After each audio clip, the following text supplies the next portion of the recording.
S, ಇನ್ನು ಉಡುಪಿ ಚಿಕ್ಕಮಗಳೂರು ಲೋಕಸಭಾ ಕ್ಷೇತ್ರ ಅಲ್ಲಿ ಏನಾಗ್ತಾ ಇದೆ ಅದರ ಬಗ್ಗೆ ಒಂದಷ್ಟು ಡೀಟೇಲ್ಸ್ ಅನ್ನ ನೋಡೋಣ. ಎಸ್, ಆ ಡೀಟೇಲ್ಸ್ ಅನ್ನ ನೋಡ್ತಾ ಹೋಗೋದಾದ್ರೆ ಉಡುಪಿ ಚಿಕ್ಕಮಗಳೂರು ಲೋಕಸಭಾ ಕ್ಷೇತ್ರದ ಕಾಂಗ್ರೆಸ್ ಅಭ್ಯರ್ಥಿ ಜಯಪ್ರಕಾಶ್ ಹೆಗಡೆ ಉಡುಪಿಯಲ್ಲಿ ಬಿರುಸಿನ ಪ್ರಚಾರವನ್ನ ಕೈಗೊಂಡಿದ್ದಾರೆ. ಕಾರ್ಯಕರ್ತರ ಸಭೆ ಹಾಗೂ ಜನರನ್ನ ಭೇಟಿ ಮಾಡ್ತಾ ಇದ್ದಾರೆ. ಅವ್ರು ಮಾಡ್ತಾ ಇರುವಂತಹ ಪ್ರಚಾರದ ದೃಶ್ಯಾವಳಿಯನ್ನ ಗಮನಿಸ್ತಾ ಇದ್ದೀರಿ. ಜನರನ್ನ ಭೇಟಿ ಆಗ್ತಾ ಇದ್ದಾರೆ. ಭೇಟಿ ಆದಷ್ಟು ಗೆಲುವಿನ ಸಾಧ್ಯತೆಗಳು ಹೆಚ್ಚು ಕಂಡು ಬರ್ತಾ ಇದೆ. ಗ್ಯಾರಂಟಿ ಯೋಜನೆಯ ಬಗ್ಗೆ ಭರವಸೆ ಮೂಡ್ತಾ ಇದೆ. ನಾನು ಸಚಿವನಾಗಿ ಮಾಡಿದಂತಹ ಕೆಲಸ ಜನ ಗಮನಿಸಿದ್ದಾರೆ ಅಂತ ಜಯಪ್ರಕಾಶ್ ಹೆಗಡೆ ಹೇಳ್ತಾರೆ ಈ ಸಂದರ್ಭದಲ್ಲಿ. ಉಡುಪಿ ಚಿಕ್ಕಮಗಳೂರು ಲೋಕಸಭಾ ಕ್ಷೇತ್ರದ ಕಾಂಗ್ರೆಸ್ ಅಭ್ಯರ್ಥಿ ಜಯಪ್ರಕಾಶ್ ಹೆಗಡೆ ಅವರು ನಮ್ಮ ಜೊತೆಗಿದ್ದಾರೆ. ಉಡುಪಿಯ ಬೇರೆ ಬೇರೆ ಭಾಗಗಳಲ್ಲಿ ಇವತ್ತು ಪ್ರಚಾರ ಕಾರ್ಯವನ್ನು ಕೈಗೊಂಡಿದ್ದಾರೆ.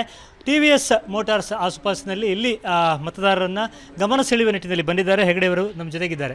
ಕಾವೇರದ ವಾತಾವರಣ, ನಿಜಕ್ಕೂ ಕಾವೇರದ ವಾತಾವರಣ ಈ ಸಲ ಎಲೆಕ್ಷನ್. ಒಂದು ಕಡೆ ಬಿಸಿಲು, ಜನರ ರಿಯಾಕ್ಷನ್ಸ್ ಹೇಗಿದೆ ಸರ್ ಆರಂಭದ ದಿನಗಳಿಗೆ ಹೋಲಿಸಿದಾಗ? ಯಾವ ರೀತಿ ನಿಮ್ಮ ಕಾನ್ಫಿಡೆನ್ಸ್ ಹೆಚ್ಚಾಗ್ತಾ ಇದೆ ಅಂತ? ಪ್ರಾರಂಭದಲ್ಲಿ ಕೆಲವು ಸಲ 60-40 ಎಲ್ಲ ಹೇಳ್ತಾ ಇದ್ದರು. ನಂತರ ಲೆವೆಲ್ ಪ್ಲೇಯಿಂಗ್ ಅಂತ. ಬಟ್ ಈಗ ನಾವು ಮುಂದೆ ಹೋಗ್ತಾ ಇದ್ದೇವೆ ಅನ್ನುವಂಥ ಅಭಿಪ್ರಾಯ ಕೊಡ್ತೇವೆ. ಮತ್ತು ಹೋದಾಗೆಲ್ಲ ರಿಯಾಕ್ಷನ್ ನೋಡುವಾಗ ಖುಷಿ ಆಗ್ತದೆ. ಜನರ ಅಭಿಪ್ರಾಯ ಕೇಳ್ತಾ ಅದು ಮತಕ್ಕೆ ಪರಿವರ್ತನೆ ಆಗಿಬಿಟ್ರೆ ಗೆಲ್ಲಲಿಕ್ಕೆ ಏನು ಸಮಸ್ಯೆ ಆಗಲಿಕ್ಕೆ. ಯಾವ ವಿಷಯವನ್ನು ಮುಖ್ಯವಾಗಿ ಮತದಾರರು ತಮ್ಮ ಜೊತೆ ಮಾತಾಡ್ತಾರೆ ಅಂತ? ಈಗ ನಮಗೆ ಗ್ರೌಂಡ್ ರಿಯಾಲಿಟಿ ಕೆಲವೊಮ್ಮೆ ಗೊತ್ತಾಗೋದಿಲ್ಲ. ಜನ ಗ್ಯಾರಂಟಿ ಯೋಜನೆ ಬಗ್ಗೆ ಎಷ್ಟು ಮಾತಾಡ್ತಾರೆ, ಅಥವಾ ಜನರ ಧ್ವನಿ ಯಾವುದ್ರ ಬಗ್ಗೆ ಇದೆ ಮುಖ್ಯವಾಗಿ ಅಂತೇಳಿ? ಗ್ಯಾರಂಟಿ ಯೋಜನೆ ಬಗ್ಗೆ ಸ್ವಲ್ಪ, ಯಾಕಂದರೆ ಕಳೆದ ಬಾರಿ ವಿಧಾನಸಭೆ ಚುನಾವಣೆ ಮುಂಚೆ ಹೇಳಿದ್ದು ಕೊಟ್ಟಿರಲಿಲ್ಲ. ಈ ಭಾಗದ ಜನ ಅದನ್ನು ನಂಬಿರಲಿಲ್ಲ.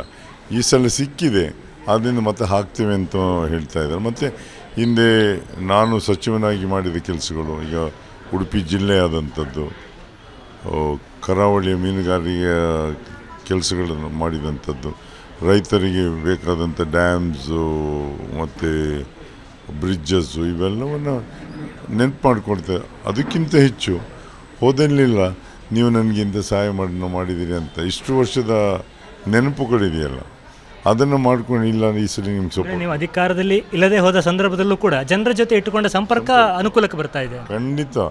ಯಾವತ್ತೂ ಅಧಿಕಾರದಲ್ಲಿ ಇದ್ದಾಗ ಮಾಡಿದ್ದು, ಅಧಿಕಾರ ಇಲ್ಲದೇ ಇದ್ದಾಗಲೂ ಸಹ ನಾನು ಕೆಲಸವನ್ನು ಮಾಡ್ತಾಯಿದ್ದೆ.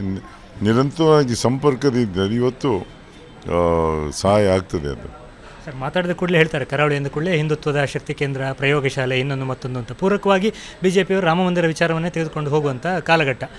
ಜನ ಏನು ಹೇಳ್ತಾರೆ, ಅದನ್ನು ಪ್ರಸ್ತಾಪ ಮಾಡ್ತಾರಾ? ಜನರ ಮೂಡ್ ಹೇಗೆ ಕಾಣ್ತಾ ಇದೆ ತಮ್ಮ? ಅದರ ಬಗ್ಗೆ ಎಲ್ಲಿಯೂ ನನ್ನ ಪ್ರಶ್ನೆಯನ್ನು ಕೇಳಿಲ್ಲ. ಪತ್ರಕರ್ತರು ಮತ್ತು ಅಲ್ಲಿ BJPಯ ಮುಖಂಡರು ಕೆಲವು ಭಾಷಣದಲ್ಲಿ ಹೇಳಿದ್ದನ್ನು ಬಿಟ್ಟರೆ ಜನ ಅದರ ಬಗ್ಗೆ ಎಲ್ಲೂ ಚರ್ಚೆ ಆಗ್ತಾಯಿಲ್ಲ. ನಾನು ಅದಕ್ಕೆ ಉತ್ತರವನ್ನು ಹೇಳ್ತಾ ಇದ್ದೇನೆ. ಯಾಕಂದರೆ ನಾನು ಸಹ ಅಯೋಧ್ಯೆ ದೇಗುಲಕ್ಕೆ ದೇಣಿಗೆಯನ್ನು ಕೊಟ್ಟಿದ್ದೇನೆ. ಅನೇಕ ದೇವಸ್ಥಾನಗಳನ್ನು ಊರಿನಲ್ಲಿ ಕಟ್ಟಿಸಿದ್ದುಂಟು. ಅದರೊಟ್ಟಿಗೆ ಸರ್ಕಾರದಿಂದ ಅನುದಾನ ಭಾಳಷ್ಟು ದೇವಸ್ಥಾನಗಳಿಗೆ ಕೊಡಿಸಿದ್ದೇನೆ ನಾನು. ಅದು ಒಂದು ಭಾಗ. ಅಂದರೆ ಅದು ನಮ್ಮ ಧಾರ್ಮಿಕ ಕಾರ್ಯಕ್ರಮಗಳು. ಆದರೆ ರಾಜಕೀಯವಾಗಿ ಅದನ್ನು ತರಬಾರ್ದು, ದೇವರನ್ನು ರಾಜಕೀಯಕ್ಕೆ ಬಳಸ್ಕೊಳ್ಬಾರ್ದು ಅನ್ನೋದು ನನ್ನ ಅಭಿಪ್ರಾಯ.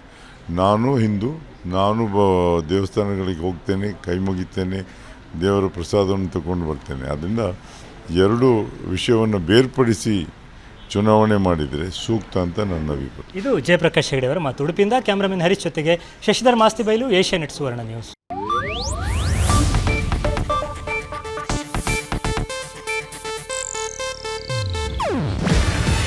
ಇದು ಏಷ್ಯಾನೆಟ್ ನ್ಯೂಸ್ ನೆಟ್ವರ್ಕ್ ಪ್ರಸ್ತುತಿ. ನೀವು ನೋಡ್ತಿದ್ದೀರಾ ಏಷ್ಯಾನೆಟ್ ಸುವರ್ಣ ನ್ಯೂಸ್.